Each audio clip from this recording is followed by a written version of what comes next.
Imagine a small neighborhood in Maui. Once filled with the laughter of local kids and the aroma of backyard barbecues, it's now a quiet stretch of gates, locks, and no vacancy signs. Every week, new strangers roll in with luggage, music, and selfie sticks. For the families who once lived here, this isn't just change, it's loss. Hawaii has always been paradise, but lately, for many locals, paradise feels like it's slipping away. The question everyone's asking is simple, but the answer could reshape the islands forever.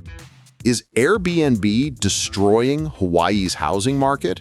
Hawaii is facing one of the most intense housing crises in the United States.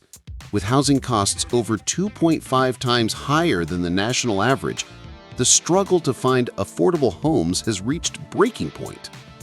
As of 2024, around 34,000 short-term vacation rentals operate across the islands, accounting for about 6% of the total housing stock.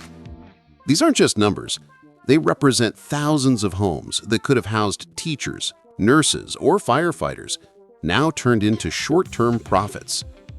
While platforms like Airbnb and Vrbo have opened doors for travelers, they've closed many for residents.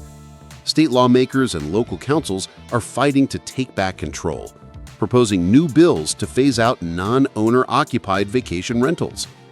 Meanwhile, the tourism industry warns of devastating consequences: lost revenue, legal chaos, and economic fallout for thousands of small business owners. In December 2024, the Hawaii Tourism Authority reported a dramatic shift.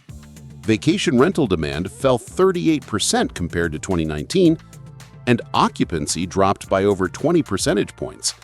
Ironically, the average nightly price increased to $313, up nearly 50% from pre-pandemic rates. In short, vacation rentals are becoming more expensive while fewer people want them. But behind those numbers lies something deeper: a growing frustration among locals. Many feel their neighborhoods have been commercialized beyond recognition. As one resident, Carla H., put it, "Vacation rentals have turned my once quiet neighborhood into a revolving door of strangers." It's not just noise, it's the complete loss of community. So how did Hawaii reach this point? And can regulation or reform bring balance back to paradise? The roots of Hawaii's vacation rental boom stretch back more than a decade. After the 2008 recession, many property owners turned to platforms like Airbnb to supplement income. Tourism surged, and by the mid-2010s, short-term rentals had become an integral part of Hawaii's visitor economy. The promise was simple: a way for homeowners to make extra money and for travelers to experience authentic island life.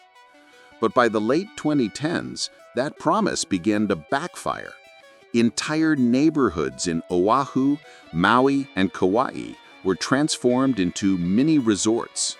In Lahaina alone, 25% of housing units were listed as short-term rentals before the 2023 wildfires, rising to 87% in some nearby areas. That means in some neighborhoods, nearly 9 out of 10 homes were no longer available to local families. The situation worsened after the Maui wildfires of 2023, which destroyed thousands of homes, including affordable units.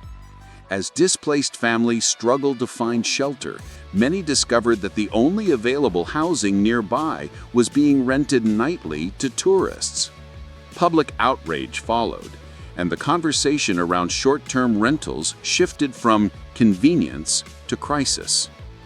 In response, lawmakers proposed House Bill 1838 and Senate Bill 2919, granting counties more power to regulate or phase out short-term rentals. The bills didn't ban Airbnb outright, but allowed each island to decide where and how vacation rentals could operate. Supporters hailed it as a step toward restoring fairness. Opponents, including property owners and rental associations, called it government overreach. Governor Josh Green has been vocal on the issue, saying that market should be for our local families. He supports the phase-out bills, noting that most short-term rental owners don't even live in Hawaii. Meanwhile, organizations like the Maui Chamber of Commerce warn of potential lawsuits, arguing that restricting rentals could violate constitutional property rights. This tension between protecting community and preserving income is now the defining struggle in Hawaii's real estate market. To understand the full picture, we need to look beyond policy and into economics. The 2024 Hawaii Tourism Authority report shows that while vacation rental supply rose slightly compared to 2023, overall occupancy fell to 48.4% statewide, yet average daily rates climbed again. It's a strange contradiction. Fewer visitors, higher prices. This pattern suggests a market correction. After years of explosive growth, oversupply and regulation are cooling the sector. Investors who bought condos expecting endless tourist demand now face rising costs and shrinking profits. The market is slowly rebalancing itself, but at great social cost. Meanwhile, traditional housing markets show their own stress. In Honolulu, the median home price in December 2024 was $610,000, down just 1.1% from the previous year. Homes are taking longer to sell, around 85 days on average, and only 11.8% sell above list price. These numbers reflect a cooling market, not a collapse. But for locals earning median wages, buying a home remains a distant dream. The comparison is stark. As families struggle to afford rent or home ownership, entire properties sit vacant between tourist stays. Economists estimate that returning just a portion of vacation rentals to long-term use could dramatically improve supply.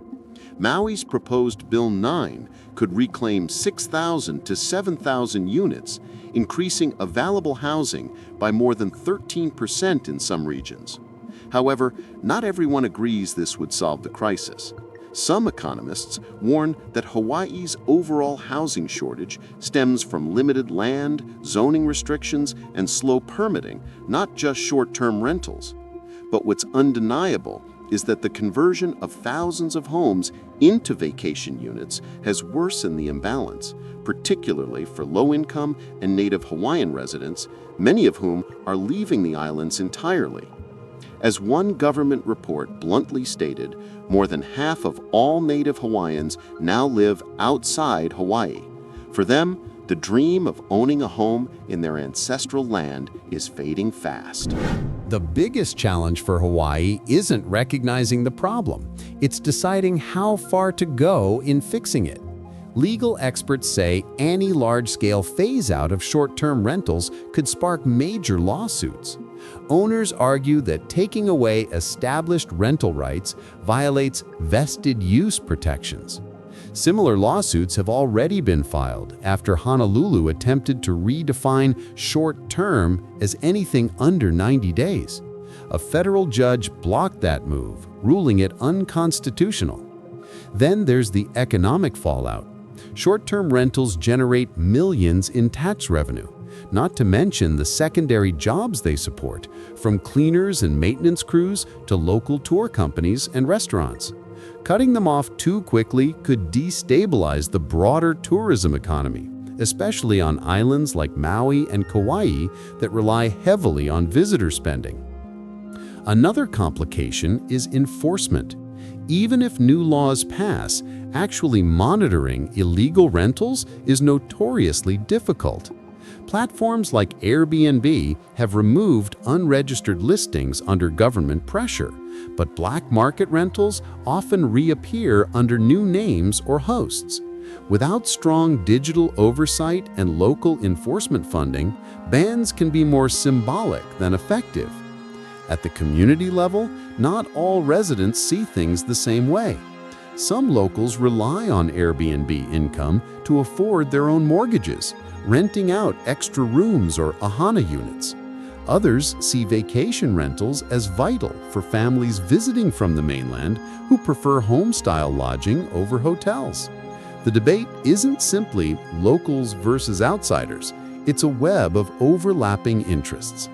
Finally, the moral dilemma remains. How do you balance an island's economic survival with the right of its people to live there? Tourism built Hawaii's modern economy, but it also built dependency. Reducing short-term rentals without alternative industries could leave communities in economic limbo. Despite all the tension, change is already underway. In 2025, Maui's Bill 9 continues moving forward, backed by local leaders who insist that reclaiming residential neighborhoods is essential for long-term sustainability. Oahu's 90-day minimum rule is now law, and enforcement is tightening each quarter. The tide is clearly turning against unregulated vacation rentals. The effect may take years to unfold. County councils must still draft specific zoning rules, phase out timelines, and enforcement budgets. Analysts expect most transitions to happen gradually, perhaps through 2030, to minimize disruption. Yet even slow change sends a strong signal. The era of unchecked short-term rentals in Hawaii is ending. For investors, this shift demands adaptation. Many are already transitioning to long-term rentals or mixed-use models to avoid regulatory risk. Resort-zoned areas, such as Waikiki or parts of Kihei, will remain safe havens for short-term operations, while residential zones may become off-limits. The broader real estate market could actually stabilize. If more housing becomes available to locals, prices may cool slightly, encouraging younger families to stay. While experts predict only 0.6% or 0.7% growth in Honolulu home values for 2025, smaller islands like Hilo and Kapa'a could see faster appreciation, up to 4%, reflecting renewed confidence in less saturated areas. Tourism, meanwhile, may recalibrate toward quality over quantity. Hotels could benefit from reduced competition, while travelers might gravitate to eco-friendly or culturally immersive experiences.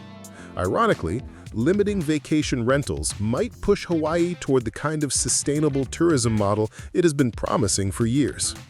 Ultimately, the long-term goal isn't to end tourism, but to redefine it. The story of Hawaii's housing crisis is not one of villains and victims. It's a story of imbalance. Short-term rentals didn't create the housing shortage, but they amplified it, accelerating the divide between those who visit the islands and those who call them home.